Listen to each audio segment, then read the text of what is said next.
Subscribe ಆಗೋದನ್ನು ಮರಿಬೇಡಿ. Like ಮಾಡೋದ್ರ ಮೂಲಕ ಮತ್ತಷ್ಟು ಹುಮ್ಮಸ್ಸನ್ನು ನೀಡಿ ಅಂತ ಹೇಳ್ತಾ ಈ ವಿಡಿಯೋವನ್ನು ಪ್ರಾರಂಭಿಸ್ತಾ ಇದ್ದೀನಿ. ಸಾಮಾನ್ಯವಾಗಿ ಪರೀಕ್ಷೆಗೆ ಲೇಖಕ ಲೇಖಕಿಯರ ಪರಿಚಯವನ್ನು 6 ಅಂಕಕ್ಕೆ ಕೊಡೋದ್ರಿಂದ ಎಲ್ಲ ಕವಿ ಪರಿಚಯವನ್ನು ನೆನಪಿನಲ್ಲಿಟ್ಕೊಳ್ಳೋದು ಒಳ್ಳೆಯದು. ಮೊದಲನೇ ಪ್ರಶ್ನೆ, ಲೇಖಕಿ ಸಾರಾ ಅಬೂಬಕ್ಕರ್ ಅವರನ್ನು ಪರಿಚಯಿಸಿ. ವಾಕ್ಯ ರೂಪದಲ್ಲಿ ಉತ್ತರವನ್ನು ಬರೀಬೇಕಾಗತ್ತೆ. 3 ಅಂಕಗಳು ಸಿಗ್ತವೆ. ಸಾರಾ ಅಬೂಬಕ್ಕರ್ 30 ಜೂನ್ 1936ರಲ್ಲಿ ಕೇರಳದ ಕಾಸರಗೋಡು ಎಂಬಲ್ಲಿ ಜನಿಸಿದರು. ಮಹಿಳೆಯರ ಪರ ಸಾಹಿತ್ಯ ರಚನೆಯಲ್ಲಿ ಹೆಚ್ಚಾಗಿ ತೊಡಗಿಸಿಕೊಂಡಂತಹ ಇವರ ವ್ಯಕ್ತಿತ್ವ ಅಪೂರ್ವವಾದದ್ದು. ಕನ್ನಡದ ಬರಹಗಾರ್ತಿಯಾಗಿ ಜನಪ್ರಿಯತೆ ಗಳಿಸಿರುವರು. ಚಂದ್ರಗಿರಿಯ ತೀರದಲ್ಲಿ, ಸಹನ, ಕದನ ವಿರಾಮ, ವಜ್ರಗಳು, ಸುಳಿಯಲ್ಲಿ ಸಿಕ್ಕವರು, ತಳ ಒಡೆದ ದೋಣಿಯಲ್ಲಿ ಮೊದಲಾದ ಕಾದಂಬರಿಗಳನ್ನು ಇವರು ಬರೆದಿದ್ದಾರೆ.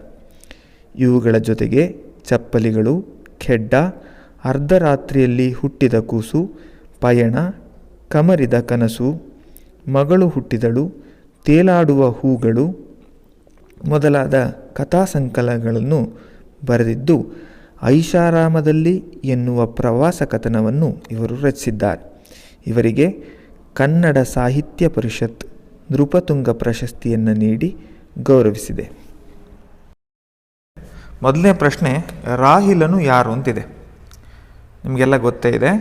ಅಲ್ಲಿ ಬರೋದೇ ರಾಹಿಲ ಮತ್ತು ಒಬ್ಬ ಪೈಲಟ್ ಪಾತ್ರ, ಮತ್ತು ಮುದುಕಿಯ ಪಾತ್ರ, ಮತ್ತು ಆಕೆಯ ಸೊಸೆಯ ಪಾತ್ರ, ಜೊತೆಗೆ ಮಧ್ಯೆ ಬರುವಂಥ ಸೈನಿಕರು.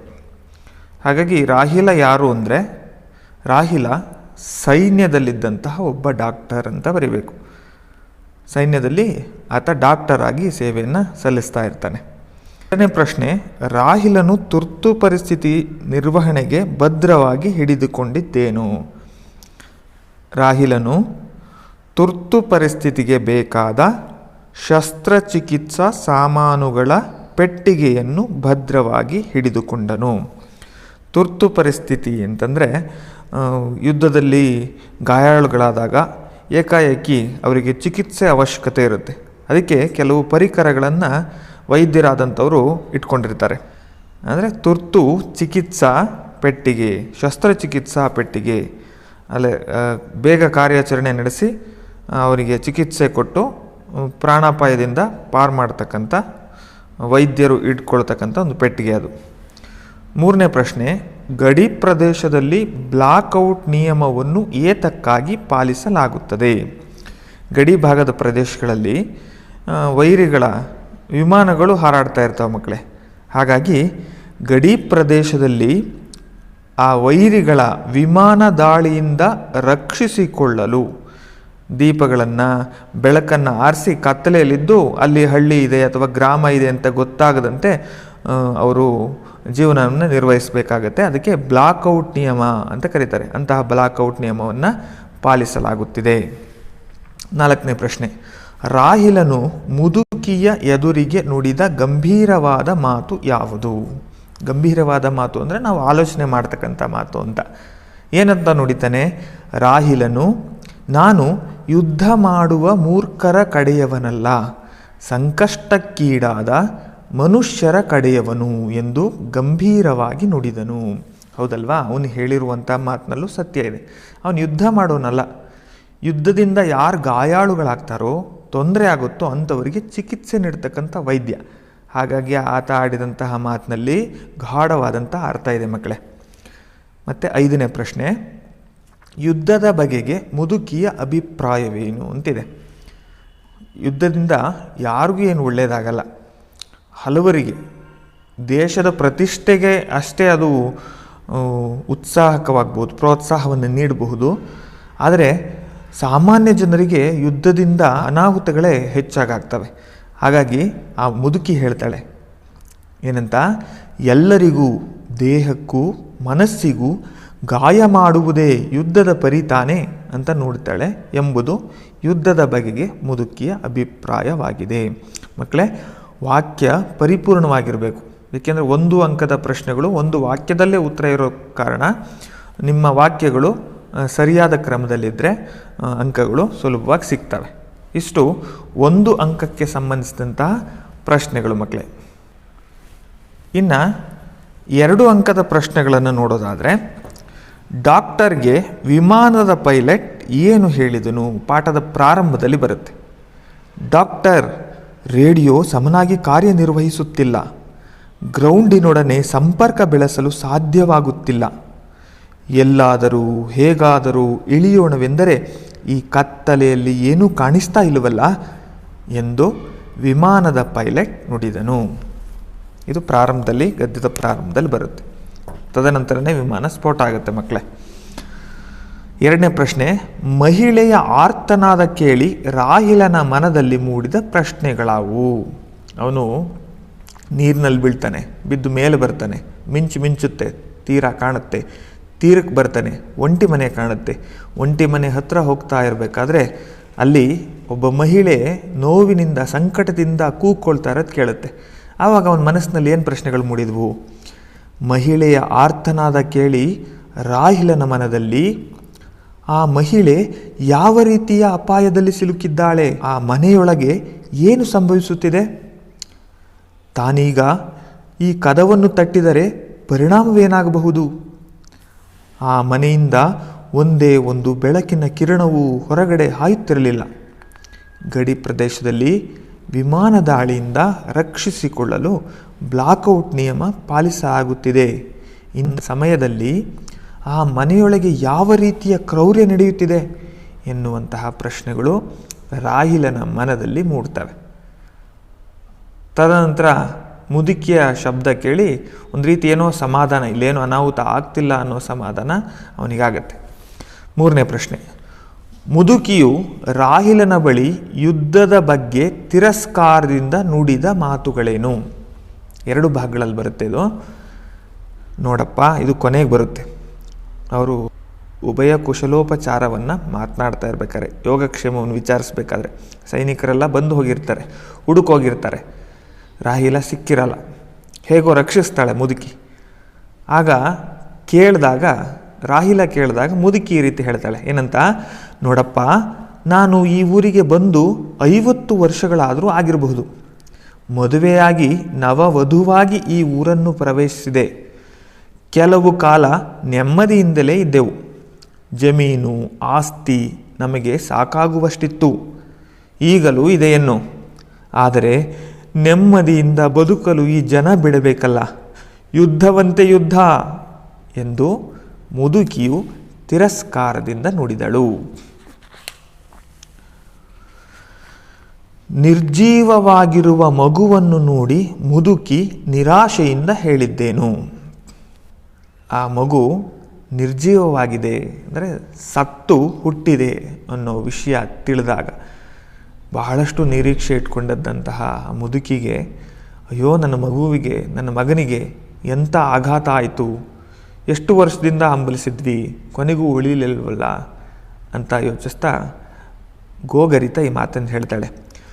ನಿರ್ಜೀವವಾಗಿರುವ ಮಗುವನ್ನು ನೋಡಿ ಮುದುಕಿಯು, ಇಷ್ಟು ವರ್ಷಗಳಿಂದಲೂ ಹಂಬಲಿಸಿ ಹುಟ್ಟಿದ ಮಗು ಕೊನೆಗೂ ದಕ್ಕಲಿಲ್ಲವಲ್ಲ, ಈ ಯುದ್ಧವಿಲ್ಲದೆ ಹೋಗಿದ್ದರೆ ನನ್ನ ಮಗುವನ್ನು ಹೇಗಾದರೂ ಬದುಕಿಸಿಕೊಳ್ಳುತ್ತಿದ್ದೆವಲ್ಲ ದೇವರೇ, ಈ ಮನುಷ್ಯರಿಗೆ ಎಂತಹ ಬುದ್ಧಿ ಕೊಡುತ್ತೀಯಾ ಎಂದು ನಿರಾಶೆಯಿಂದ ಹೇಳಿದಳು ಅಂತ ಬರೀಬೇಕಾಗತ್ತೆ ಮಕ್ಕಳೇ. ಇನ್ನು ಸಂದರ್ಭ ಸ್ವಾರಸ್ಯ ನೋಡೋದಾದರೆ, ಈ ಸಂದರ್ಭ ಸ್ವಾರಸ್ಯ ಇದೆಯಲ್ಲ ಮಕ್ಕಳೇ, ಇಲ್ಲಿ ಆಯ್ಕೆ, ಸಂದರ್ಭ, ಸ್ವಾರಸ್ಯ 3 ಹಂತಗಳಲ್ಲಿ ನೀವು ಉತ್ತರಗಳನ್ನು ಬರೀಬೇಕಾಗುತ್ತೆ ಮಕ್ಕಳೇ. ಆ 3 ಹಂತಗಳಿಗೆ 3 ಅಂಕಗಳನ್ನು ನಿಗದಿಪಡಿಸಲಾಗಿದೆ. ಮೊದಲನೇ ಸಂದರ್ಭ ಏನಂತ ಇದೆ? ದಯವಿಟ್ಟು ಬಾಗಿಲು ತೆಗೆಯಿರಿ, ನಾನು ಗಾಯಗೊಂಡಿದ್ದೇನೆ. ಪುಸ್ತಕದಲ್ಲಿ ರಾಹಿಲ ಆ ಒಂಟಿ ಮನೆಗೆ ಬಂದು ಕೇಳ್ಕೊಳ್ತಾನೆ, ಪ್ಲೀಸ್ ಬಾಗಿಲು ತೆಗೆಯಿರಿ ಅಂತ. ಆ ಸಂದರ್ಭ, ಆ ಆಯ್ಕೆ. ಇದನ್ನು ಮೊದಲಿಗೆ ಆಯ್ಕೆ ಅಂತ ಬರೀಬೇಕು. ಅಂದರೆ ಇದು ಯಾವ ಪಾಠದ ಸಾಲು, ಇದರ ಲೇಖಕರು ಯಾರು, ಆಕರ ಗ್ರಂಥ ಯಾವುದು ಅಂತ ಬರೀಬೇಕಾಗತ್ತೆ ಮೊದಲು ಆಯ್ಕೆಯಲ್ಲಿ. ಇನ್ನು ಸಂದರ್ಭದಲ್ಲಿ ಯಾರು ಹೇಳಿದರು, ಯಾವಾಗ ಹೇಳಿದರು, ಯಾವ ಸಂದರ್ಭದಲ್ಲಿ ಹೇಳಿದರು ಬರೀಬೇಕಾಗತ್ತೆ. ಹಾಗೆಯೇ ಈ ಸಾಲಿನಲ್ಲಿರುವಂತಹ ಸ್ವಾರಸ್ಯಕರವಾದಂಥ ಅಂಶವನ್ನು 3ನೇ ಹಂತವಾಗಿ ಬರಿಬೇಕಾಗತ್ತೆ. ಇಷ್ಟನ್ನು ಬರೆದ್ರೆ 3ಕ್ಕೆ 3 ಅಂಕಗಳು ಸುಲಭವಾಗಿ ಸಿಗ್ತವೆ. ಆಯ್ಕೆಯಲ್ಲಿ ಏನು ಬರಿಬೇಕು? ಈ ವಾಕ್ಯವನ್ನು ಸಾರಾ ಅಬೂಬಕ್ಕರ್ ಅವರು ರಚಿಸಿರುವ ಚಪ್ಪಲಿಗಳು ಕಥಾ ಸಂಕಲನದಿಂದ ಆರಿಸಲಾಗಿರುವ ಯುದ್ಧ ಎಂಬ ಗದ್ಯ ಭಾಗದಿಂದ ತೆಗೆದುಕೊಳ್ಳಲಾಗಿದೆ. ಹೀಗಾದರೂ ವಾಕ್ಯ ಮಾಡ್ಬೋದು. ಅಥವಾ ಪಾಠದ ಹೆಸರನ್ನು ಬರೆದು ಲೇಖಕರ ಹೆಸರನ್ನು ಅಥವಾ ಲೇಖಕಿ ಹೆಸರನ್ನು ಬರೆದು ಈ ವಾಕ್ಯವನ್ನು ಲೇಖಕಿ ಸಾರಾ ಅಬೂಬಕ್ಕರ್ ಬರೆದಿರುವ ಯುದ್ಧ ಎನ್ನುವ ಪಾಠದಿಂದ ಆರಿಸಿಕೊಳ್ಳಲಾಗಿದೆ. ಈ ಪಾಠದ ಆಕರ ಗ್ರಂಥ ಚಪ್ಪಲಿಗಳು ಎನ್ನುವ ಕಥಾ ಸಂಕಲನ ಅಂತ ಬೇಕಾದರೂ ಬರಿಬೋದು. ಸಂದರ್ಭ: ಡಾಕ್ಟರ್ ರಾಹಿಲನು ಶತ್ರು ಸೈನಿಕರ ದಾಳಿಯಿಂದ ಗಾಯಗೊಂಡು ತಪ್ಪಿಸಿಕೊಂಡು ಬರುವಾಗ ಧಾರಾಕಾರವಾದ ಮಳೆ ಸುರಿಯುತ್ತಿತ್ತು. ರಕ್ಷಣೆ ಪಡೆಯಲೆಂದು ಹುಡುಕುತ್ತಿದ್ದಾಗ ಒಂಟಿ ಮನೆಯೊಂದು ಕಾಣಿಸಿತು. ಹೇಗೋ ತೆವಳಿಕೊಂಡು ಆ ಮನೆಯ ಬಳಿ ಹೋಗಿ ಬಾಗಿಲು ತಟ್ಟುವ ಸಂದರ್ಭದಲ್ಲಿ, ದಯವಿಟ್ಟು ಬಾಗಿಲು ತೆಗೆಯಿರಿ, ನಾನು ಗಾಯಗೊಂಡಿದ್ದೇನೆ, ಪ್ಲೀಸ್ ಎಂದು ಹೇಳುತ್ತಾನೆ. ಅಂದರೆ ಆ ಒಂಟಿ ಮನೆ ಹತ್ರ ಹೋಗಿ ವಿನಂತಿಸ್ಕೊಳ್ತಾನೆ ಬಾಗಿಲು ತೆಗೆಯಿರಿ ಅಂತ. ಆ ಪ್ರಸ್ತುತ ಸಂದರ್ಭ ಈ ಸಾಲಾಗಿದೆ. ಇನ್ನು ಸ್ವಾರಸ್ಯ ಏನು? ರಾಹಿಲ ಶತ್ರುಗಳಿಂದ ತಪ್ಪಿಸಿಕೊಂಡು ಶತ್ರು ದೇಶದ ಮನೆಗೆ ಬಂದು ರಕ್ಷಣೆಗಾಗಿ ಬೇಡುವುದು ಕಥೆಯಲ್ಲಿನ ಈ ಸ್ವಾರಸ್ಯಪೂರ್ಣವಾಗಿ ಈ ಸಾಲುಗಳಲ್ಲಿ ಮೂಡಿ ಬಂದಿದೆ. ಅಂದರೆ ಅವನು ತಪ್ಪಿಸ್ಕೊಳ್ಳೋ ಉದ್ದೇಶ ಅವನದಾಗಿತ್ತು. ರಕ್ಷಣೆಗಾಗಿ ಬೇಡ್ಕೊಳ್ತಾ ಇದ್ದಾನೆ, ಒಬ್ಬ ಸೈನಿಕ ಡಾಕ್ಟರ್ ಆಗಿ ಬೇಡ್ಕೊಳ್ತಾ ಇದ್ದಾನೆ. ಆ ಸ್ವಾರಸ್ಯ ಈ ಸಾಲಿನಲ್ಲಿದೆ ಅಂತ ಬರೀಬೇಕು. ಇನ್ನು 2ನೇ ಸಂದರ್ಭ: ನಾನಾಕೆಯನ್ನು ಪರೀಕ್ಷಿಸುವೆ, ನೀವು ಬಿಸಿ ನೀರು ಸಿದ್ಧಪಡಿಸಿ. ಆಯ್ಕೆ: ಈ ವಾಕ್ಯವನ್ನು ಸಾರಾ ಅಬೂಬಕ್ಕರ್ ಅವರು ರಚಿಸಿರುವ ಚಪ್ಪಲಿಗಳು ಕೃತಿಯಿಂದ ಆಯ್ದ ಯುದ್ಧ ಎಂಬ ಗದ್ಯ ಭಾಗದಿಂದ ಆಯ್ಕೆ ಮಾಡಿಕೊಳ್ಳಲಾಗಿದೆ. ಸಂದರ್ಭ ಏನು? ಮುದುಕಿಯು ನನ್ನ ಸೊಸೆ ಹೆರಿಗೆಯ ಬೇನೆ ತಿನ್ನುತ್ತಿದ್ದಾಳೆ. ಸಂಜೆಯಿಂದಲೇ ನೋವು ಪ್ರಾರಂಭವಾಗಿದೆ. ಡಾಕ್ಟರನ್ನು ಅಥವಾ ಸೂಲಗಿತ್ತಿಯನ್ನಾದರೂ ಕರೆಯೋಣವೆಂದರೆ ಈ ಬಾಂಬುಗಳು ಬ್ಲಾಕ್ಔಟ್ ಎಂದು ಹೇಳಿದ ಸಂದರ್ಭದಲ್ಲಿ ಕಾಲಿಗೆ ಪೆಟ್ಟಾಗಿದ್ದ ಡಾಕ್ಟರ್ ರಾಹಿಲನು ನಾನಾಕೆಯನ್ನು ಪರೀಕ್ಷಿಸುವೆ, ನೀವು ಬಿಸಿ ನೀರು ಸಿದ್ಧಪಡಿಸಿ ಎಂದು ಹೇಳುತ್ತಾನೆ. ಆ ಸಂದರ್ಭದ ಸಾಲು ಇದಾಗಿದೆ. ಹಾಗಾದರೆ ಈ ಸಾಲಿನ ಸ್ವಾರಸ್ಯ ಏನು? ಸ್ವಾರಸ್ಯ: ತನ್ನ ಕಾಲಿಗೆ ಪೆಟ್ಟಾಗಿದ್ದರೂ ಅದನ್ನು ಲೆಕ್ಕಿಸದೆ ಪರಿಗಣಿಸದೆ ಇನ್ನೊಬ್ಬರ ಅಂದರೆ ಆ ಮನೆಯ ಮುದುಕಿಯ ಸೊಸೆಗೆ ಹೆರಿಗೆ ಮಾಡಿಸಲು ಮುಂದಾದಂತಹ ರಾಹಿಲನ ವೃತ್ತಿ ಧರ್ಮ ಇಲ್ಲಿ ಸ್ವಾರಸ್ಯಪೂರ್ಣವಾಗಿದೆ ಮಕ್ಕಳೇ. ವೈದ್ಯೋ ನಾರಾಯಣೋ ಹರಿ ಅಂತ ಕರೀತಾರೆ. ಅಂದರೆ ವೈದ್ಯ ಸಾಕ್ಷಾತ್ ನಾರಾಯಣನ ಸ್ವರೂಪ, ಹರಿಯ ಸ್ವರೂಪ, ಹರನ ಸ್ವರೂಪ. ತನ್ನ ವೃತ್ತಿಯನ್ನು ಆತ ಎಷ್ಟು ಪ್ರೀತಿಸ್ತಾ ಇದ್ದ, ಎಷ್ಟು ಗೌರವ ಕೊಡ್ತಾ ಇದ್ದ, ತನ್ನ ನೋವನ್ನು ಮರೆ ಮಾಡಿ ತನ್ನ ವೃತ್ತಿಯನ್ನು ಪಾಲಿಸ ಹೋಗ್ತಾನಲ್ಲ, ಅದು ಈ ಸಾಲಿನ ಸ್ವಾರಸ್ಯ. ಮುಂದಿನದು 3ನೇ ಪ್ರಶ್ನೆ ಮಕ್ಕಳೇ. ನನ್ನ ಮೊಮ್ಮಗುವಿನ ಹೆಣವಿದೆ ಅಲ್ಲಿ, ಅದನ್ನು ನೋಡಿ. ನನ್ನ ಮೊಮ್ಮಗುವಿನ ಹೆಣವಿದೆ ಅಲ್ಲಿ, ಅದನ್ನು ನೋಡಿ. ಆ ಸಂದರ್ಭಕ್ಕೆ ನೀವೇನು ಬರಿಬೇಕು? ಸಂದರ್ಭ ಸ್ವಾರಸ್ಯವನ್ನು. ಇನ್ನೇನು ಆಯ್ಕೆ: ಈ ವಾಕ್ಯವನ್ನು ಸಾರಾ ಅಬೂಬಕ್ಕರ್ ಅವರು ರಚಿಸಿರುವ ಚಪ್ಪಲಿಗಳು ಕೃತಿಯಿಂದ ಆಯ್ದ ಯುದ್ಧ ಎಂಬ ಗದ್ಯ ಭಾಗದಿಂದ ಆಯ್ಕೆ ಮಾಡಿಕೊಳ್ಳಲಾಗಿದೆ. ಸಂದರ್ಭ ಏನು? ಸೈನಿಕರ ಉಡುಪಿನಲ್ಲಿ 4-5 ಜನ ಯಾರಾದರೂ ಗಾಯಗೊಂಡ ಸೈನಿಕರು ಈ ಕಡೆ ಬಂದಿದ್ದಾರೆ ಅಂತ ಕೇಳ್ತಾ ಮುದುಕಿಯ ಮನೆಗೆ ನುಗ್ಗುತ್ತಾರೆ. ನುಗ್ಗಿದಂತಹ ಸಂದರ್ಭದಲ್ಲಿ ಮುದುಕಿ ಇಲ್ಲವಲ್ಲ ಅಂತಾಳೆ, ಅವನನ್ನು ರಕ್ಷಿಸುವ ಸಲುವಾಗಿ, ರಾಹಿಲನನ್ನು ರಕ್ಷಣೆ ಮಾಡೋ ಸಲುವಾಗಿ. ಆಗ ಅಧಿಕಾರಿ ಆದರೂ ಈ ಮನೆಯಲ್ಲೊಮ್ಮೆ ನೋಡಿಬಿಡಿ ಅಂತ ಹೇಳ್ಬಿಟ್ಟು ಸೈನಿಕರಿಗೆ ಅಪ್ಪಣೆಯನ್ನು ಮಾಡ್ತಾನೆ. ಆ ಸಂದರ್ಭದಲ್ಲಿ ರಾಹಿಲನನ್ನು ರಕ್ಷಿಸುವ ಸಲುವಾಗಿ ಮುದುಕಿ ತನ್ನ ನೋವನ್ನು ಆ ಬಂದಂತಹ ಸೈನಿಕರ ಮುಂದೆ ಹಂಚಿಕೊಳ್ತಾಳೆ. ಹೌದು, ನೋಡಿ, ನನ್ನ ಮೊಮ್ಮಗುವಿನ ಹೆಣನೂ ಕೂಡ ಇದೆ, ಅದನ್ನು ಕೂಡ ನೋಡಿ. ಈ ಯುದ್ಧ ನನ್ನ ಮೊಮ್ಮಗುವನ್ನು ಉಳಿಸಲಿಲ್ಲವಲ್ಲ, ಯಾರಿಗಾಗಿ, ಯಾತಕ್ಕಾಗಿ ಈ ಯುದ್ಧ ಎಂದು ನಿರ್ಜೀವ ಮಗುವಿನ ಬಳಿ ಕುಳಿತು ಎದೆ ಬಡಿದುಕೊಂಡು ಅಳುತ್ತಾಳೆ. ಆಗ ಅವರೆಲ್ಲ, ಈ ಮನೆಯಲ್ಲಿ ನೋವಿದೆ, ನೋವು ವ್ಯಕ್ತ ಆಗಿದೆ, ನೋವು ಪಡ್ತಾ ಇದ್ದಾರೆ ಈ ಮನೆಯ ಸದಸ್ಯರು ಅಂತ ತಿಳಿದು ಅಲ್ಲಿಂದ ಹೊರಟು ಹೋಗ್ತಾರೆ. ಇದು ಸಂದರ್ಭ. ಇನ್ನು ಈ ಸಾಲಿನ ಸ್ವಾರಸ್ಯವೇನು?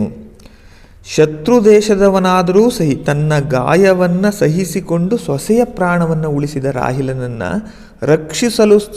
ರಕ್ಷಿಸುವ ಸಲುವಾಗಿ ಮುದುಕಿ ತನ್ನ ನೋವನ್ನು ಹೆಚ್ಚಿಸಿ, ತನ್ನ ನೋವನ್ನು ಅತೀವವಾಗಿ ವ್ಯಕ್ತಪಡಿಸುವುದರ ಮೂಲಕ ಆ ರಾಹಿಲನನ್ನು ಅಪಾಯದಿಂದ ತಪ್ಪಿಸುವಂತಹ ಉಪಾಯವನ್ನು ಈ ಸಾಲುಗಳಲ್ಲಿ ನಾವು ನೋಡ್ತೀವಿ.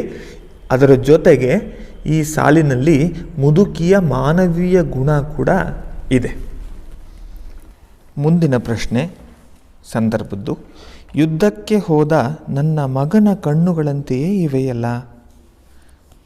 3 ಹಂತಗಳಲ್ಲಿ ಬರೀಬೇಕು ಮಕ್ಕಳೇ. ಆಯ್ಕೆ ಅದರಲ್ಲಿ ಮೊದಲನೇದು, ಈ ಮೇಲಿನ ವಾಕ್ಯವನ್ನು ಸಾರಾ ಅಬೂಬಕ್ಕರ್ ಅವರು ಬರೆದಿರುವ ಚಪ್ಪಲಿಗಳು ಎನ್ನುವ ಕಥಾ ಸಂಕಲನದಿಂದ ಆಯ್ದುಕೊಳ್ಳಲಾದ ಯುದ್ಧ ಎನ್ನುವ ಗದ್ಯ ಭಾಗದಿಂದ ಆರಿಸಿಕೊಳ್ಳಲಾಗಿದೆ. ಈ ರೀತಿ ಮುದುಕಿಯು ಅಂದುಕೊಳ್ಳುತ್ತಾಳೆ. ಸಂದರ್ಭ: ವೈಮಾನಿಕ ದಾಳಿಯಲ್ಲಿ ಪ್ರಾಣ ಉಳಿಸಿಕೊಂಡ ರಾಹಿಲನು ಸಮುದ್ರದಲ್ಲಿ ಈಜಿ ಶತ್ರು ದೇಶದ ಮುದುಕಿಯ ಮನೆಯಲ್ಲಿ ರಕ್ಷಣೆ ಪಡೆದುಕೊಳ್ಳುತ್ತಾನೆ. ಅದೇ ಸಮಯದಲ್ಲಿ ಹೆರಿಗೆ ಬೇನೆಯಿಂದ ಬಳಲುತ್ತಿದ್ದ ಮುದುಕಿಯ ಸೊಸೆಯ ಪ್ರಾಣವನ್ನು ಉಳಿಸುತ್ತಾನೆ. ಆಗ ಅವನನ್ನು ಹುಡುಕುತ್ತಾ ಬಂದಂತಹ ಶತ್ರು ದೇಶದ ಸೈನಿಕರು ಅದೇ ಮನೆ ಬಾಗಿಲ ಬಳಿ ಬಂದು ಬಾಗಿಲು ತೆರೆಯುವಂತೆ ಹೇಳುತ್ತಾರೆ. ಮನೆಯಲ್ಲಿ ಆಶ್ರಯ ಪಡೆದಿರುವವ ನಮ್ಮವನಲ್ಲ, ದೇಶದ್ರೋಹಿ ಎಂದು ಅವಳಿಗೆ ಅನ್ನಿಸಿದರೂ ಬಾಗಿಲ ಬಳಿ ಹೋಗಿ ಕದ ತೆಗೆಯಲು ಸಿದ್ಧಳಾದಾಗ ಅವನನ್ನು ಒಮ್ಮೆ ತಿರುಗಿ ನೋಡುತ್ತಾಳೆ. ಆಗ ಅವನ ಕಣ್ಣುಗಳು ತನ್ನ ಸ್ವಂತ ಮಗನ ಕಣ್ಣುಗಳಂತೆ ಕಾಣುತ್ತವೆ. ಆಗ ಮುದುಕಿಯು ತನ್ನ ಮನದಲ್ಲಿ ಈ ಮೇಲಿನಂತೆ ಅಂದುಕೊಳ್ಳುತ್ತಾಳೆ. ಸ್ವಾರಸ್ಯ: ಯುದ್ಧಕ್ಕೆ ಹೋಗಿದ್ದ ತನ್ನ ಮಗನನ್ನು ರಾಹಿಲನಲ್ಲಿ ಕಾಣುವಂತಹ ಮುದುಕಿಯ ಮನೋಭಾವನೆ ಇಲ್ಲಿ ವ್ಯಕ್ತವಾಗುವುದು. ಜೊತೆಗೆ ತನಗೆ ನೆರವಾದ ರಾಹಿಲನನ್ನು ಮಗನಂತೆ ಕಾಣುವ ಮುದುಕಿಯ ಮನೋ ಇಂಗಿತವೂ ಕೂಡ ಇಲ್ಲಿ ವ್ಯಕ್ತವಾಗಿದೆ.